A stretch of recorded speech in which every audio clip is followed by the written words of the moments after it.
First ever factory outlet Mukunda Jewelers. Christmas and New Year offers flat 10% off on VA.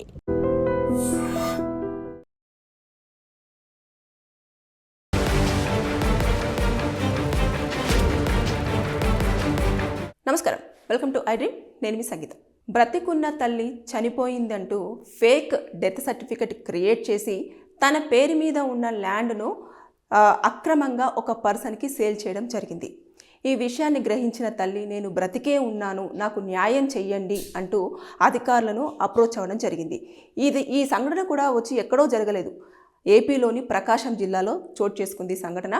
అయితే వెంటనే RDO respond అయిపోయి మొత్తం విచారణ చేపట్టిన తర్వాత ఆవిడ బ్రతికున్నప్పుడు ఈ డెత్ సర్టిఫికెట్ ఎలా క్రియేట్ చేశారు, దీన్ని ఎలా అక్రమంగా మీరు సేల్ చేస్తారు అని చెప్పేసి ఏదైతే ల్యాండ్ ఉందో ఆ ల్యాండ్ని ఈవిడ పేరు మీదనే మళ్ళీ రాసి దాన్ని వెబ్ ల్యాండ్ ఏదైతే ఉంటుందో దాంట్లో పేరును నమోదు చేసిన తర్వాత కొడుకుకు ప్రతి నెల తల్లి పోషణార్థం 15,000 రూపాయలను కూడా తల్లికి మీరు అందించాలి అని చెప్పేసి సూచించడం జరిగింది. అంటే రాను రాను బంధాలు ఎంత దారుణమైన దిగజారిపోతున్నాయి అనడానికి ఉదాహరణగా మనం ఈ కేసు చూడొచ్చు. అంటే తల్లి బ్రతికే ఉంది, కానీ ఏ విధంగానైనా సరే ఆ ఆస్తిని అమ్ముకోవాలి, తనకున్న అప్పులో లేకపోతే తనకున్న డబ్బు పిచ్చో ఏదో ఒక రకంగా పూర్తి చేసుకోవాలని చెప్పేసి అనుకున్న నేపథ్యంలో తల్లి అక్కడ ఉండింది, నా తల్లి చనిపోయిందని చెప్పేసి అతను డెత్ సర్టిఫికేట్ తీసుకొని తర్వాత నెక్స్ట్ ఆ డాక్యుమెంట్స్ అన్నీ క్రియేట్ చేసి వెంటనే ఒక పార్టీని కూడా చూసుకొని వారికి కూడా సేల్ చేయడం జరిగింది. అంటే ఎంత అమానుషంగా మనం ఇలాంటి సంఘటనలు చోటు చేసుకుంటున్నాయని చెప్పేసి మనం మాట్లాడుకోవచ్చు. ఒకరేమో నిన్న కాక మొన్న ఒక పాముని తీసుకొచ్చేసి తండ్రిని కాటేపిచ్చేసి మరీ ఇన్సూరెన్స్ డబ్బులు కలెక్ట్ చేసుకుంటామని చెప్పేసి అనుకున్నారు. ఎక్కడో తండ్రిని చంపేసి ఆస్తిని ఎలాగైనా తీసుకోవాలని చెప్పేసి ఒకవైపు చూస్తున్నారు. ఇలాంటివన్నీ ఎంత ఇదంటే, కానీ నిజంగా చెప్పాలంటే ఎప్పుడైనా సరే ఆస్తి విషయంలో ఇక్కడ ఆర్డీఓ ఆఫీసరు ఒకరే రెస్పాండ్ అవ్వడం కాదు, లీగల్గా చూసుకుంటే కూడా ఎవరైతే స్వతహాగా ఆస్తి సంపాదించుకున్న వాళ్ళు ఉంటారో అది తల్లిదండ్రుల పేరు మీద ఏ ఆస్తి అయితే ఉంటుందో అది వంశపారంపర్యంగా వచ్చిన తర్వాత వారి తదనంతరము లేదా వారు గనుక ఎవరైతే అందరూ వారసులు ఉంటారో వారి అంగీకారంతో ఇలా పంచుకోవాల్సి ఉంటుంది. ఇకపోతే వారు ఓన్గా కనుక సెల్ఫ్ గెయిన్డ్ ప్రాపర్టీ ఏదైనా ఉంది అనుకోండి, అప్పుడు ఏం చేయాలి? వాళ్ళు స్వతహాగా నేను ఈ పర్సన్కి రాసిస్తున్నాను అన్నప్పుడు మాత్రమే అది చెల్లుబాటు అవుతుంది, వాళ్ళకి తీసుకోవడానికి రైట్స్ ఉంటుంది. ఇకపోతే ఒకవేళ ఆ పర్సన్ లేరు, చనిపోయారు, వీలునామా రాయలేదు, అలాంటి సందర్భంలో వ్యక్తి చనిపోయారు అని చెప్పేసి వాళ్ళు డెత్ సర్టిఫికేట్ క్రియేట్ చేసి వాళ్ళు మ్యూటేషన్ చేయించుకుంటారు. అంటే తల్లి పేరు మీద ఉన్న ఆస్తిని మా పేరు మీదకి షిఫ్ట్ చేయండి, తను చనిపోయారు అని చెప్పేసి చూపించడము, దానికి సంబంధించిన ఆధార్ కార్డు, తర్వాత నెక్స్ట్ డెత్ సర్టిఫికేట్ ఇవన్నీ కూడా సబ్మిట్ చేస్తారు. సబ్మిట్ చేసిన తర్వాత అప్పుడు వారి పేరు మీదకి అనేది షిఫ్ట్ అవ్వడం జరుగుతుంది. కానీ ఇక్కడ ఏమైంది? తల్లి బ్రతికే ఉంది, ఊర్లో అందరికీ ఇతని తల్లి ఎవరో తెలుసు. అదేవిధంగా తల్లి పేరు మీద ఉన్న ల్యాండ్ ఎక్కువ రేటు పలుకుతుంది అని చెప్పేసి గ్రహించాడు. తల్లిని అడిగితే ఇవ్వదు. కాబట్టి ఏం చేశాడు? ఎలాంటి గొడవ లేకుండా సైలెంట్గా అతను ఏ పని చేయాలో అది చేయడం జరిగింది. వీళ్ళకి అర్థం కాని విషయం ఏంటంటే, ఆవిడ లీగల్గా కనుక స్టెప్స్ తీసుకుందనుకోండి, అతను ఎంత ఆస్తి ఏదైతే ఉందో ఆ ఆస్తిని రిటర్న్ తీసుకురావాలి. తర్వాత నెక్స్ట్ ఈమె సంపాదించిన ఆస్తిలో కూడా లేదంటే ఈవిడ పేరు మీద ఉన్న ఆస్తిలో కూడా 1% కూడా అతనికి ఇవ్వకుండా ఉండేందుకు కూడా లీగల్గా ఆవిడ స్టెప్స్ తీసుకోవడానికి ఛాన్స్ ఉంది. కాబట్టి ఒకవేళ రాసింది ఇప్పటికే కొడుకు పేరు మీద ఎంతో కొంత లేదంటే కూతురు పేరు మీద ఎంతో కొంత ఆస్తిలో వాటా రాసింది. ఆ వాటా రాసినప్పుడు కూడా వీళ్ళు ఇలా బిహేవ్ చేస్తున్నారు కాబట్టి నాకు వీళ్ళ మీద సరైన కన్సర్న్ లేదు, నా ఆస్తిని నాకు తిరిగి ఇచ్చేయండి అని అంటే సచ్చినట్టు మళ్ళీ వెనక్కి వాళ్ళకే వచ్చేస్తుంది. అంతేగాని బలవంతంగా తీసుకోవడము, చంపేసిన తర్వాత తీసుకోవడము, బ్రతుకున్న వాళ్ళని చచ్చిపోయినట్టు క్రియేట్ చేయడము, ఇవన్నీ కూడా చాలా అమానుషమైన పనులు. అంటే బంధాలన్నీ చచ్చిపోయినాయి, కేవలం నడుస్తున్న దేనిపైన డబ్బు పైన మాత్రమే మనం బ్రతకగలము, డబ్బు ఉంటే సరిపోతుంది, బంధాలతో సంబంధం లేదు అని చెప్పేసి అనుకుంటున్న రోజుల్లో కొడుకులు ఎంత దిగజారిపోతున్నారు. అదేవిధంగా కూతుర్లు కూడా కొంతమంది దిగజారిపోతున్నారు. బెంగళూరులో కూడా మన ఇన్సిడెంట్ ఒకటి జరిగింది. పెన్షన్ డబ్బుల కోసము తల్లిని చిత్తగా బాధింది, దారుణంగా కొట్టడం జరిగింది.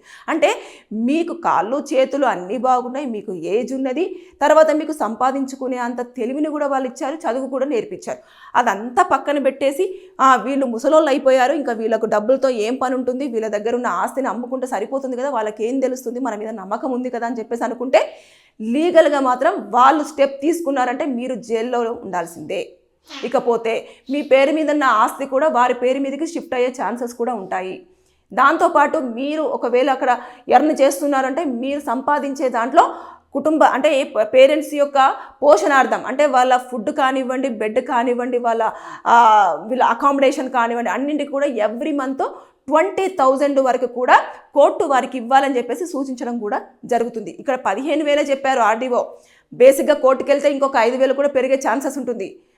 కాబట్టి పేరెంట్స్ని ఎప్పుడైనా సరే పిల్లలు చూసుకునే విధానంలో వారి యొక్క ప్రేమను చూడండి, వారి యొక్క కన్సర్న్ని చూడండి. వారి తదనంతరము ఆ ఆస్తి మీకే వస్తుంది.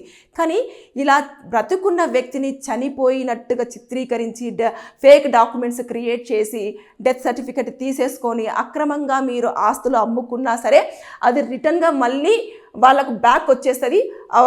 ఆర్డీఓ ఇందులో ఇన్వాల్వ్ అవుతారు, ఎంఆర్ఓ ఇన్వాల్వ్ అవుతారు, కలెక్టర్ ఇన్వాల్వ్ అవుతారు, తర్వాత లీగల్ పరంగా కోర్టు కూడా ఇన్వాల్వ్ అవుతుంది. వీళ్ళందరూ ఇన్వాల్వ్ అయిందంటే అనవసరంగా మీరు 7 ఏళ్ల పాటు జైలు శిక్ష అనుభవించాల్సి ఉంటుంది. దాంతోపాటు ఆస్తిలో మీరు ఎవరికైతే అమ్మినారో వారు కూడా ఇందులో పార్టీని చేస్తారు, వారికి కూడా శిక్ష పడే అవకాశాలు ఉంటాయి. అంటే పూర్తి స్థాయిలో ఎంక్వైరీ చేసుకోవాలి కదా.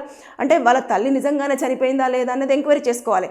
వాళ్ళు మొత్తము మనం చూసేసుకుంటే ఇన్కంప్రెన్స్ సర్టిఫికెట్ అని ఉంటుంది కదా, దాంట్లో మొత్తం పూర్తి స్థాయిలో ఉంటుంది.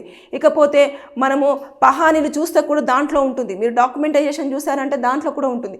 ఇవన్నీ చూసుకోకుండా అరే అమ్మేశారు తీసేసుకుందాం వారసుడే కదా అని చెప్పేసారంటే వారసుడు ఏ విధంగా ఆస్తి అమ్ముతున్నాడు అని తెలుసుకోవాల్సిన బాధ్యత ఎవరైతే కొనుగోలు చేస్తున్నారో వారి మీద కూడా డిపెండ్ అయి ఉంటుంది. అనవసరంగా కొన్నారు అంటే మీరు కూడా పనిష్మెంట్ తీసుకోవాల్సిన అవసరం వస్తుంది. ఇక్కడ ఎవరైతే కుమారుడు చేసిన పని ఉందో అది తల్లిని చాలా వరకు బాధ పెట్టింది. ఆవిడ మానసికంగా కూడా అంటే తల్లిని ఫిజికల్గా చంపలేదేమో కానీ మానసికంగా మాత్రం తల్లిని దారుణంగా చంపేసి ఆవిడకు ఏదైతే ఆసరాగా ఉందో ఆ ల్యాండ్ను కూడా అమ్మేశాడు. అంటే రోడ్డు మీద లిటరల్లీ రోడ్డు మీద పడేశాడు అన్నట్టు.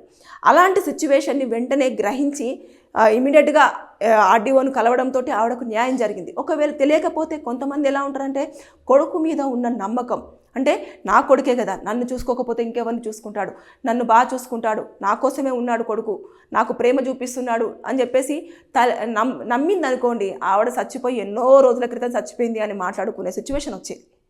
అలా కాకుండా ఇమీడియట్గా ఆవిడ రెస్పాండ్ అవ్వడము, తెలిసిన వెంటనే దానికి ఎవరిని అప్రోచ్ అవ్వాలని చెప్పేసి చుట్టుపక్కల వాళ్ళని కనుక్కొని అక్కడికి రావడము, అయిన తర్వాత అధికారి కూడా వెంటనే స్పందించడము, మొత్తం డాక్యుమెంట్స్ అంతా చూసేసి అరే ఈవిడ బ్రతికే ఉంది కదా, బ్రతికి ఉండగా ఇలాంటి ఎలా చేస్తారు అని చెప్పేసి ఎవరైతే ఉన్నారో ఆ డెత్ సర్టిఫికేట్ ఇచ్చిన వాళ్ళు కూడా మనిషి బ్రతుకుందా, ప్రైవేట్ వాళ్ళు అయితే చాలా వరకు ఇచ్చేస్తారు, ఎంతో కొంత డబ్బులు ఇచ్చేస్తారు. కానీ గవర్నమెంట్ దగ్గర నుంచి వెళ్ళి మాత్రం మనకు రాదన్నట్టు. అంటే ఖచ్చితంగా మీరు ఏదైతే మీరు డెత్ సర్టిఫికేట్ ఉంటుందో ఏ హాస్పిటల్లో అయితే చనిపోతారో ఆ హాస్పిటల్ నుంచి డెత్ సర్టిఫికేట్ ఇష్యూ చేస్తారు.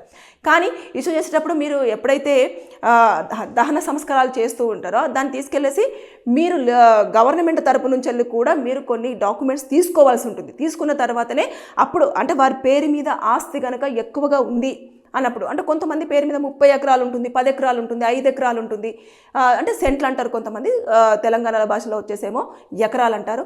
ఇవన్నిటిని కూడా అప్పుడు పూర్తి స్థాయిలో పరిశీలించాల్సి ఉంటుంది. అది ఓపెన్ ప్లాటే కానివ్వండి, వ్యవసాయ భూమే కానివ్వండి, లేదంటే ఇల్లే కానివ్వండి, ఏదైనా సరే పూర్తి స్థాయిలో అక్కడికి వెళ్ళేసి మ్యూటేషన్ కూడా చేయించుకోకుండా డైరెక్ట్ ఎందుకు సేల్ చేస్తున్నారు అన్న విషయాన్ని కూడా తెలుసుకోవాలి.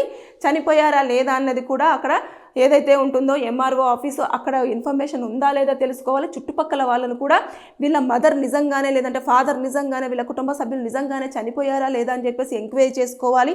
ఎందుకంటే పెద్ద స్థాయిలో మనం ఒక ఆస్తిని కొనుగోలు చేస్తున్నప్పుడు దానికి తగిన జాగ్రత్తలు అనేవి తీసుకోవాలి. ఎలాంటి ఆటంకాలు అంటే కేసులు ఏమైనా ఉన్నాయా, లీగల్గా ఇష్యూస్ ఏమైనా ఉన్నాయా, లేకపోతే ముందు ఎవరైనా దీనిపైన కబ్జా చేయడం జరిగిందా, కబ్జా నుంచి ఎవరైనా తీసుకొని దీన్ని సేల్ చేస్తున్నారా అని చెప్పేసి పూర్తి స్థాయిలో ఎంక్వైరీ చేస్తే మళ్ళీ ఇలాంటి అనర్థాలను తొందరగా అరికట్టే అవకాశం ఉంటుంది. ఇక్కడ తల్లిని చంపేసి ఆస్తిని నమ్ముకోవాలని ప్రయత్నం చేశాడు, కానీ ఇమీడియట్గా దొరికిపోయాడు. ఇప్పుడు కనుక తల్లి ఒక్క కేసు కనుక ఫైల్ చేసింది అనుకోండి, ఇమీడియట్గా అతను జైలుకి వెళ్ళాల్సి ఉంటుంది. అంటే పోలీసులు కూడా ఇన్వాల్వ్ అవుతారు. ఇట్లా ఉంది అని అంటే అప్పుడు ఏ హాస్పిటల్ నుంచి ఈ సర్టిఫికేట్ వచ్చింది, ఎవరెవరు ఇందులో ఇన్వాల్వ్ అయ్యారు, ఇది గతం నుంచి ఎన్ని రోజుల నుంచి జరుగుతుంది, ఇంకా ఎవరెవరికి ఇచ్చారు, ఎవరైనా నిజంగానే ఆస్తులు ఇలా తల్లిదండ్రులకు తెలియకుండా అమ్ముకున్నారా, ఇంకా ఇవన్నీ కూడా పూర్తి స్థాయిలో ఎంక్వైరీ జరిగింది అనుకోండి. ఎవరెవరైతే ఇందులో ఎంతమంది ఇన్వాల్వ్ అయ్యారో వారందరూ కూడా మీరు కోర్టులో ప్రొడ్యూస్ చేస్తారు, శిక్ష పడే అవకాశాలు కూడా ఉండే ఛాన్సెస్ ఉంటాయి. కానీ అక్కడ తల్లి ప్రేమ ఉంటుంది కదా, తల్లి ప్రేమ ఏం చేస్తుందంటే చేసింది ఏదో తప్పు తెలియక చేసిండు, కొడుకు ఏదో బాధ ఉన్నదేమో అందుకోసం అని చెప్పేసి ఇది అమ్ముకుంటే వాడి కష్టాలు తీరుతాయేమో అని చెప్పేసి చేశాడేమో అని చెప్పేసి క్షమిస్తారు. తల్లిదండ్రులకు ఉన్న పెద్ద బ్యాడ్ అని చెప్తాను నేను. బ్యాడ్ అలవాటు ఏంటంటే పిల్లలు ఎంత పెద్ద తప్పులు చేసినా సరే క్షమించే గుణం. దీనివల్ల వాళ్ళు తప్పులు చేస్తూనే వెళ్తూ ఉంటారు. ఆ తప్పులు అనేవి వాళ్ళకు కనిపించవు. అంటే తల్లిదండ్రులు ఏమంటారు, అరే నా కొడుకే కదా, నా కూతురే కదా ఇంకా అని చెప్పేసి ఏదో నచ్చ చెప్పే ప్రయత్నం చేస్తారు. కానీ వీళ్ళను పురుగుల్ని చూసినట్టు చూస్తూ ఉంటారు. తీసుకెళ్ళి రోడ్ల మీద పడేయడము, అనాథాశ్రమంలో వదిలేయడము, ఆస్తి తీసుకున్న తర్వాత నువ్వెవరు అని చెప్పేసి అనడము. ఆ ఏజ్కు మనం కూడా వస్తాం, అప్పుడు సిచ్యువేషన్స్ ఎలా ఉంటాయో తెలియదు. కాబట్టి పేరెంట్స్ విషయంలో పిల్లలు ఎంత జాగ్రత్తగా ఉంటారో అప్పుడు వారి యొక్క ఆస్తి మీద మీకు పూర్తి రైట్స్ ఉంటాయి. వారికి కావాల్సిన సరైన టైంలో ఫుడ్డు, వాళ్ళు నిద్రించడానికి ఒక బెడ్, తర్వాత నెక్స్ట్ వాళ్ళు ఉండడానికి ఒక ఆశ్రమం, అంటే ఇంట్లో ఒక్కొక్క ప్లేస్ ఇచ్చారు అంటే వారు మీకు తదనంతరము నా కొడుక్కి కూతురి కన్నా రాసిన ఆస్తి మీద మీకు 100కి 100% రైట్స్ ఉంటాయి. ఇలా దొంగచాటగా తీసుకునే వాటి మీద మీకు 0%, అంటే కొంచెం కూడా మీకు రైట్స్ ఉండే ఛాన్స్ లేదు. దాంతోపాటు మీ ఆస్తిని కూడా లాక్కొని వాళ్ళకి ఇచ్చే అవకాశం ఉంటుంది. ఏదైతే వారసత్వంగా తీసుకున్న ఆస్తి ఉంటుందో దాన్ని వారికే తిరిగి ఇచ్చే అవకాశాలు కూడా ఉంటాయి. కాబట్టి ఇలాంటి సిచ్యువేషన్ ప్రకాశం జిల్లాలో జరిగింది. చాలా హృదయ విదారకమైన సంఘటన. నిజంగానే తల్లి చచ్చిపోయింది అని చెప్పేసి అనడం ఏంటండి, నవమాసాలు మోసి కని పెంచిన తల్లి చచ్చిపోయిందని చెప్పేసి లిటరల్లీ ఒక సర్టిఫికెట్తో డిసైడ్ చేసి పడేసి ఆస్తి కోసం. అంటే ఈ మధ్యకాలంలో డబ్బుకి ఇస్తున్నంత విలువ బంధాలకు బంధుత్వాలకు లేకుండా రిలేషన్షిప్స్ అంతా కూడా పక్కన పెట్టేసి మొత్తం డబ్బు మీదనే నడుస్తుంది. డబ్బు ఉంటే చాలు, నన్ను ఎవరైనా సరే గుర్తిస్తారు, నాకు ఎక్కడ లేని రెస్పెక్ట్ వచ్చేస్తుంది, నేను అసలు తోపు అని చెప్పేసి అనుకుంటారు. కానీ అది కాదు. రేపటి రోజుల్లో మనం చనిపోయిన తర్వాత నలుగురు అనేవాళ్ళు ఉంటారు. ఆ నలుగురు లేకపోతే అనేది చాలా ప్రమాదకరమైన విషయాన్ని మర్చిపోతున్నారు. తల్లిదండ్రులను చంపుకుంటున్న వాళ్ళు రోజుకు ఒక్కొక్కరు బయటకు వస్తున్నారు కదా, వారికి పనిష్మెంట్స్ ఎలా ఉంటాయనేది మీరు ఓన్లీ ఏదైతే న్యూస్ వస్తుందో దాంట్లో ఇలా కొడుకు చంపేశాడు, తల్లిని చంపేశాడని చెప్పేసి వింటారేమో. అక్కడికి జైల్లోకి వచ్చిన తర్వాత వాళ్ళ ఆర్గ్యుమెంట్స్ విషయంలో ఎలాంటి క్వశ్చన్స్ అడుగుతారు, వాళ్ళు ఎంత పశ్చాత్తాప పడుతూ ఉంటారు. ఆ ఆవేశంలో నేను ఎందుకు చేశాను, అరే నా తల్లి ప్రేమ ఇలా ఉండేది కదా, తండ్రి ప్రేమ ఇలా ఉండేది కదా, నన్ను ఇంత బాగా అర్థం చేసుకున్న వాళ్ళు నేను ఇంత దుర్మార్గమైన పనిని ఎలా చేశాను అని చెప్పేసి పశ్చాత్తాప పడినా కూడా అక్కడ చేసేది ఏం లేదు, వాళ్ళు శిక్ష అనుభవించాల్సిందే. కోర్టు అసలు ఇలాంటి విషయాలలో అస్సలు ఎక్స్క్యూజ్ చేసే ఛాన్సే లేదు. కాబట్టి నేను చెప్పేది ఏంటంటే డబ్బు ఎంత విలువ, డబ్బుకే కాదు బంధాలు బంధుత్వాలకి మన పర అనే వాటిమైన కూడా కొంచెం ఫోకస్ అనేది పెట్టాలి. ఇలా అక్రమంగా తల్లిదండ్రులకు తెలియకుండా ఆస్తిని అమ్ముకోవడం కానివ్వండి, లేదు అంటే దాన్ని తాకట్టు పెట్టడం కానివ్వండి, లేదు అంటే దాన్ని వాళ్ళకు తెలియకుండా మీ పేరు మీద రాపించుకోవడం కానివ్వండి, ఇలాంటివి చేస్తే దొరికితే మాత్రం మీరు 7 ఏళ్ల పాటు జైలు శిక్ష అనుభవించాల్సిందే. ఏదేమైనా సరే కానీ ఈ సంఘటన మాత్రం నిజంగానే నా హృదయాన్ని టచ్ చేసింది కాబట్టి నేను ఈ వీడియో చేయడం జరిగింది. Thank you. And for more videos, please subscribe to iDream. Please subscribe to iDream. Please subscribe iDream. And please subscribe to iDream. For more videos, subscribe to iDream. please like, share and subscribe to the channel. Congratulations, iDream. Subscribe to iDream. Subscribe to iDream. So subscribe to iDream Media. iDream ki iDream team andarki huge congratulations. Please subscribe iDream Media. Please subscribe to iDream. Subscribe iDream. Please subscribe to iDream. iDream అంటే నా కళల channel subscribe చేసుకున్న నోరు తిరుగుతలేదు, మీరైతే గంట గుర్తు కొట్టండి. For more such videos, please subscribe to iDream. Subscribe to iDream. Please subscribe to iDream. Please subscribe iDream Media. Please do subscribe to iDream. Please subscribe to iDream Media. For best entertainment and information, please subscribe iDream. And don't forget to subscribe to iDream.